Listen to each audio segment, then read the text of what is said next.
بسم اللہ الرحمن الرحیم۔ ایک چوہے نے ہیرا نگل لیا اور ہیرے کے مالک نے چوہے کو مارنے کے لیے ایک شخص سے رابطہ کیا۔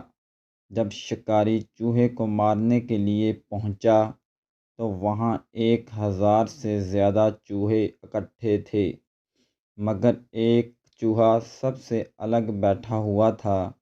شکاری نے سب سے الگ بیٹھے چوہے کو دیکھا اور اسے مار ڈالا، اور مالکان حیران تھے کہ یہ وہی چوہا تھا جس نے ہیرا نگل لیا تھا۔ ہیرے کے مالک نے پوچھا، آپ کو کیسے پتہ چلا کہ یہ وہی چوہا تھا؟ شکاری نے جواب دیا، بہت آسان، جب بیوقوف امیر ہو جاتے ہیں تو وہ دوسروں کے ساتھ نہیں ملتے۔